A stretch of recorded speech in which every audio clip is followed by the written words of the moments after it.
Illinois. Okay.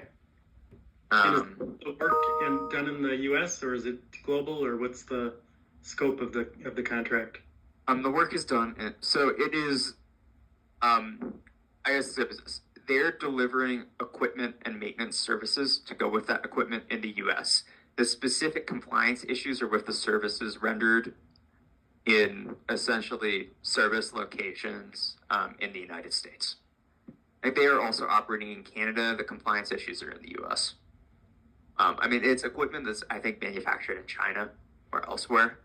Some of it's assembled in the U.S., but that is not the remit of what we're looking at. We're mostly looking at the maintenance agreement specifically. Okay. So it's Um, prepaid maintenance that's paid like a year in advance or something like that? it's paid every quarter. Paid quarterly? Okay. Yeah, it's paid quarterly, and there's a few issues around, our maintenance visits being completed. Mm-hmm. Are is the correct equipment being charged for? Mm-hmm. There are some that have been removed that have been still showing up in the invoices. Sure. And then also SLA performance are the areas being looked at. So, and I mean, there's also, I'm sorry, is there a financial penalty for SLA? yeah, there is. Okay. Well, for some of the, okay. So the agreement, that's why it's the best agreement. For some of the SLAs, there is a financial penalty assessed, like $50 per missed visit or something like that. Now, the one where it gets difficult is that for the prepaid maintenance on the whole, there is a SLA with the clause that our client has the ability to assess a reasonable penalty if they miss, and there isn't. It's not a great definition of what that is, and that's why we think it may have to come to an audit because there's not a lot of teeth for us outside negotiations. We think it's this, and they can just be like, well, we just object, and there's no real way to break that tie until there is a formal audit under the contract. That is the provision to enforce that. So that's part there. My second question is on: does the timeline change in the case where a lot of the data has actually been collected already? Yeah, that would help. Yeah. We normally assume that data is going to take 2 to 4 weeks to come in, so that will help for sure. Now, is it the granularity that we're looking for? That we'll have to take a look at that, but yeah, that could definitely help. Because a lot of it is there. We've already analyzed. It's their own. They've provided it. It's I think right now where we've gotten is that the dispute has not necessarily been about are there performance issues or not. They have not really objected to that. I think the objections are coming on how payment for that is assessed. Is where it's coming down to. So that's where I just want, because this is one of those clients where they put us on ludicrous timelines. So they'll ask, if you say 12 to 18 weeks, they'll be like, how can you do it in 4? Will be their response. So that's where I'm coming to that, because I'm just telling you what they will say. Yeah. And it really, I mean, if they are very forceful with the supplier and tell them that they need to make this their top priority, then we can accelerate. We can do it faster. It's always the supplier that are the. I think there is essentially a contract expiry in June. There's some threats around it, some other things. I mean, right now they've held the Q4 invoice because they don't think because they're disputing that the service has been properly rendered. Okay. The client has. They've said. I was just going to ask, what is their objective with this? Is it to determine if they're going to go forward with this supplier in the future? Is it just to recover cash and then correct the relationship because they're committed to this supplier? They don't really have another alternative, or what's the? I think it is recover the financial parts of it, and then also at least short term rectify the issues. I think one of the areas in our asks is we've asked them as part of a settlement to reopen and let us rework better SLAs and performance reporting and standards with them to determine if they're worthwhile to work with moving forward. Because there is I mean, because there's another vendor kind of waiting in the wings who they've tested, who could be an alternative.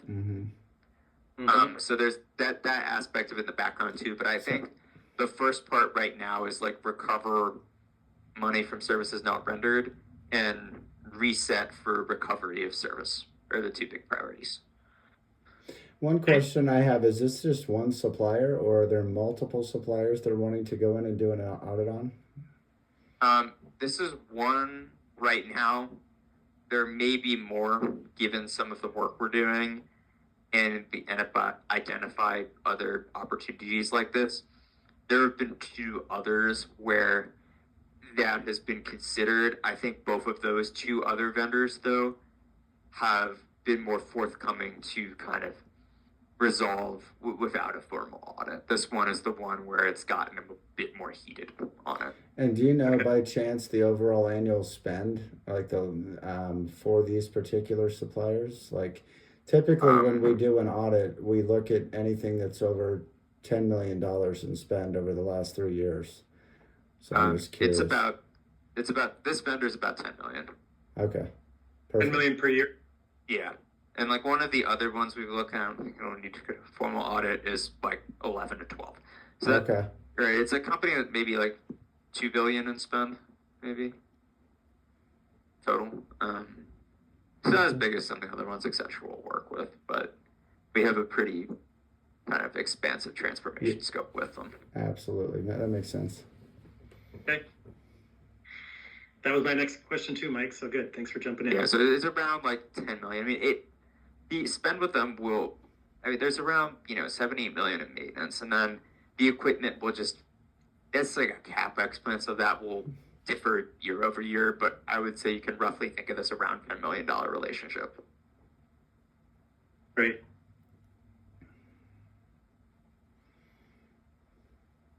Okay. One other question I had for you guys. I mean, what is your future plan look like with them? So you have this one supplier. Are they wanting to then go in and, I mean, we'd love to even get 10 or 20 of these supplier contracts going, obviously long term, once we go through this audit. I'm just kind of want to hear your feedback on that. Yeah, I mean, I think there's opportunity to do more. I mean, what type of, vendors, and usually, I mean, you look usually everything, because the ones I've seen success in this with are things like, I mean, these types of maintenance services, there's a lot of that type of spend. I think that's standard one. There's a lot of different IT. I know telecom's one where like telecom circuits and things have been ones I've done a lot.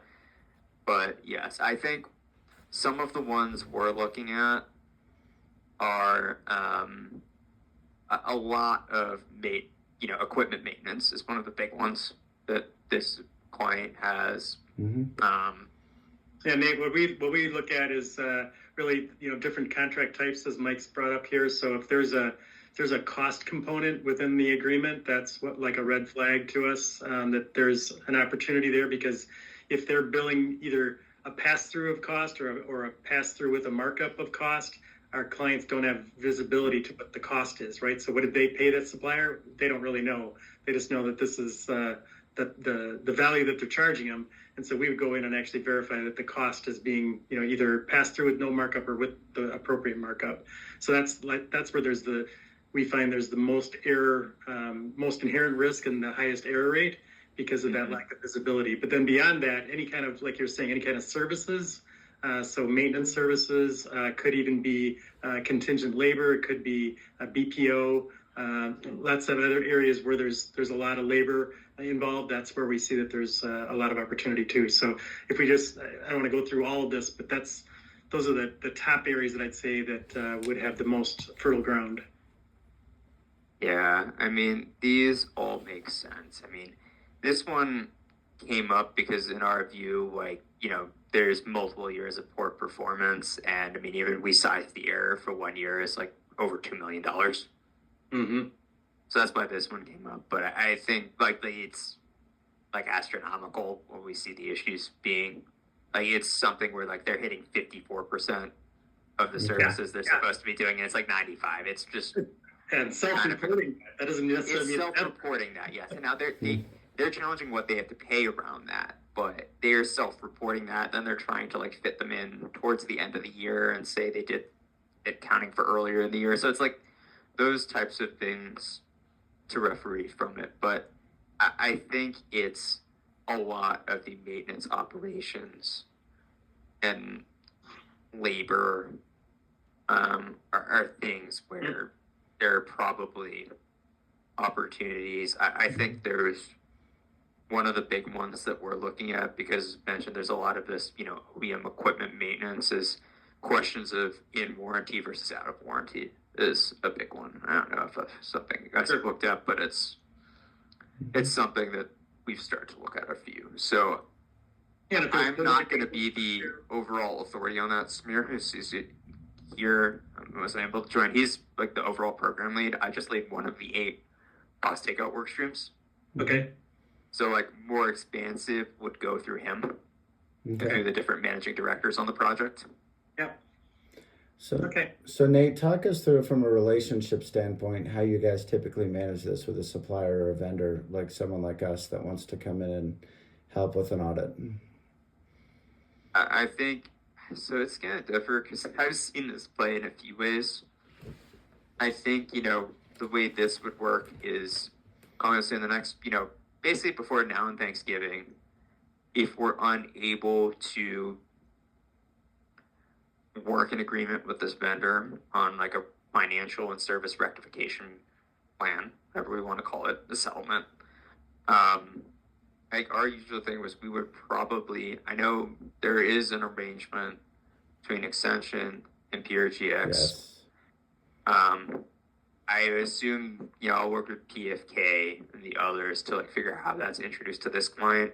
It would likely be introduced to their legal and procurement. Probably work through an agreement. The initial payments would probably go through this client or like bill through Accenture. I'm not necessarily sure how that plays out. Okay. The way the contract is written is if there is more than a 2% delta found, that is then repaid by the supplier. Okay. So it would go through the client or Accenture first. But that would usually be the process. Just given some of the intricacies of this contract, and there's a very expansive relationship here that, I am one small part of. Yeah. That we'll need to navigate through. Okay. But that would be the process here. Okay. So you're looking to get a settlement with the supplier by Thanksgiving. If that doesn't occur, then the audit would be the second option, I guess, right? And then looking to probably launch that in January, I'm assuming, or what's? Yeah, I mean maybe December if possible, since they're trying to get there is a desire, to get cash flow as quickly as possible with this client. Yep. What is their fiscal year end? Because that usually drives. It's the end of the year. It is, okay, so that's probably not likely then. Yeah, that is like we're trying to get them something to get that for fiscal year. I mean, now I will say the way they're doing the technical accounting, it will count back towards that year. Okay. If it is for those services rendered. I think they want it as quickly as possible, so that's why we're trying to push this. Because what we've told the vendors, like, look, we've calculated this number for 2025. We've looked at a few different factors. You can either do this, or we're going to see an audit, and the audit might go back longer and uncover more issues, and you might end up in a worse place. Is what we've told them. So that's why we want you to come up with this and a plan to do better. And that, we hope you see that as a better alternative than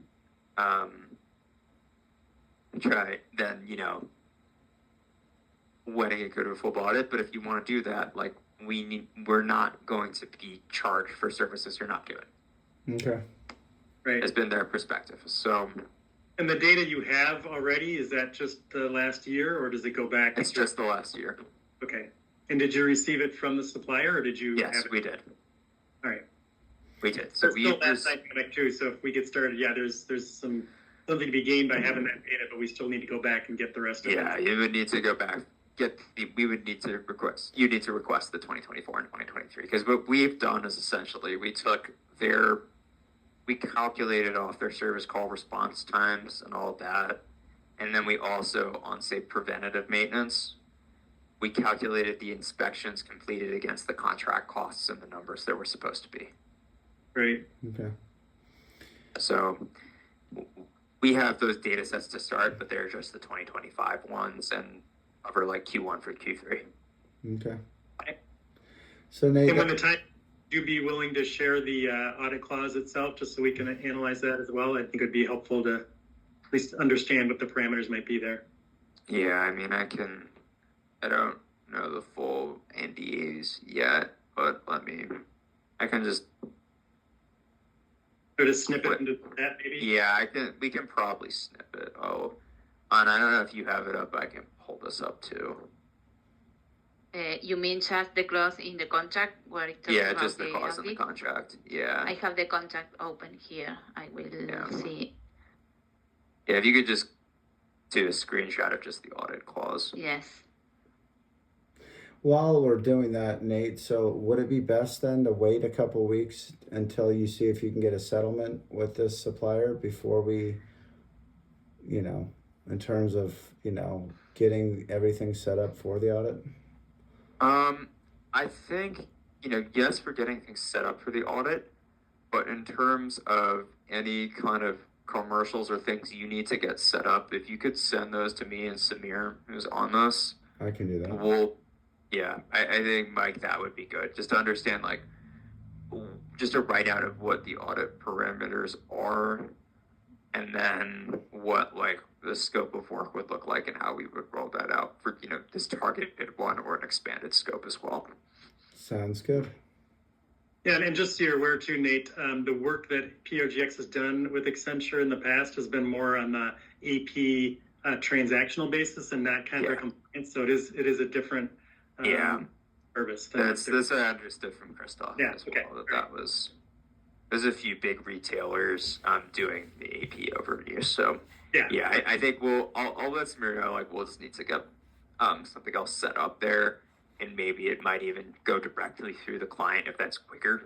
But just like just from both of you, how we would need to just set that up for you to be able to do the audit, just so I can get started on that and get it to the right people. Yeah, so that's not the delay, right? That's already. That we at least know what that is, know how to move that forward. Yep. I'm also having our legal team review the global MSA we have together, right? Because we've already got one going on to make sure it also functions in the U.S. Yeah. That way we can just use that as in terms of that part of it. Yeah.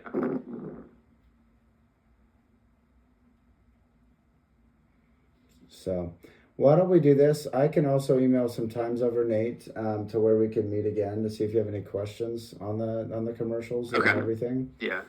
Do you guys have your calendars up actually now? I can send an invite over.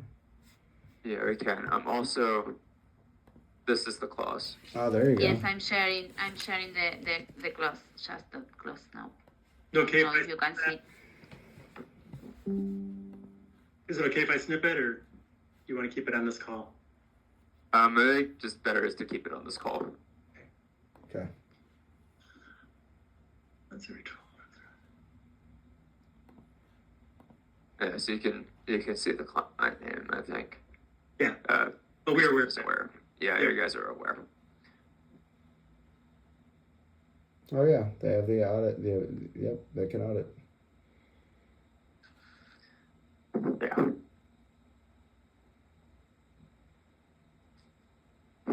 Okay. Yeah, and as you would eventually see, I think there's this clause. What there is not is like very clear process around SLA penalties or anything like that. It's really just if there is an agreement on it between the parties, it has to go to an audit. Yeah, this is a pretty standard type audit clause. I'm not seeing anything that limits it to 3 years, so we could, consider going back maybe 4 years. Okay, yeah, and the only thing there was that there's a separate clause that requires the supplier to maintain records for 3 years going forward. Okay, that's fine then. That's where, like, I think it's just they're able to say we don't have the records for that back. Yeah. I mean, you would be the judge of that as we went through, but that is our understanding, and I think it was a scope that started maybe in 22 or 23. So it's there's up there, but there were like 3 clauses we looked at. One of which is like you must bill for services. They must be accurate, and for services rendered, records must be kept for 3 years, and there are audit rights for the 3 in a row. Okay, Yeah. that makes sense.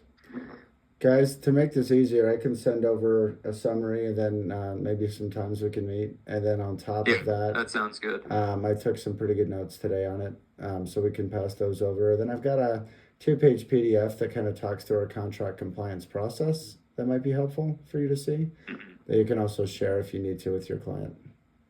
Yeah, okay, that sounds good. Alrighty. Any other questions for us today, or? No, I don't think so. All Yeah, I right. think we could do a lot of good for them, and even if it doesn't work with this supplier, if they get a settlement, I think just keeping us in mind for other type of work. Yeah, I think so, because there's, like, as for the transformation, they have been a very decentralized organization before. So I think there will be many things where, like, what happened with this one is just they put a vice president finally in charge of this business line, and she was like, what is even going on here? Like, Right. no one's been checking this for years. Like, oh my God. I think that might happen more times. Sure. So, okay. No, I appreciate you both. Thank you very much, guys. Okay, thank you. Have a Thank good you. day. Have a good rest of the day. Bye-bye.